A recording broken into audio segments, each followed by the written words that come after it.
Mr. Hammond was quoted as saying, "Any moves to reduce our reliance on fossil fuels are to be welcomed."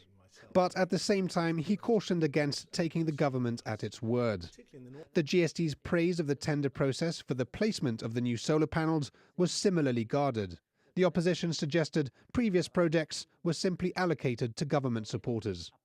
Mr. Hammond singled out the eco-wave for criticism, saying the government had initially proclaimed it would expand to produce 15% of our energy needs, but now seems to have been virtually discarded.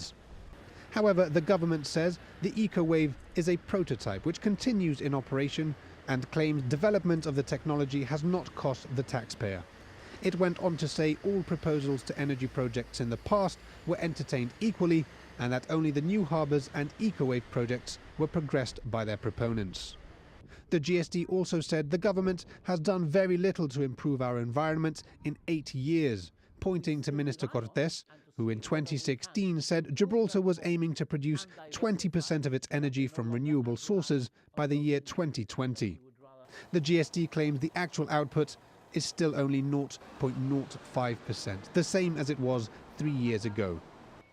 In rebuttal, the government says full details of its solar project will be released soon, and it reiterates its original position, saying it is confident the 20% target can indeed be reached next year. It claims carbon emissions from power generation have dropped by 39,000 tonnes since 2013, a drop of 21%, and it says the new power station emits a quarter less carbon. As well as this, government claims responsibility for hundreds of new trees, legal protection to green areas, improved animal welfare laws, and a significant increase in the size of the nature reserve. Minister for the Environment and Climate Change, John Cortés, says renewable energy and energy efficiency weren't even in the government vocabulary before the GSLP Liberals came into power. He continued, "We sometimes forget that in 2011 you couldn't even recycle paper in Gibraltar."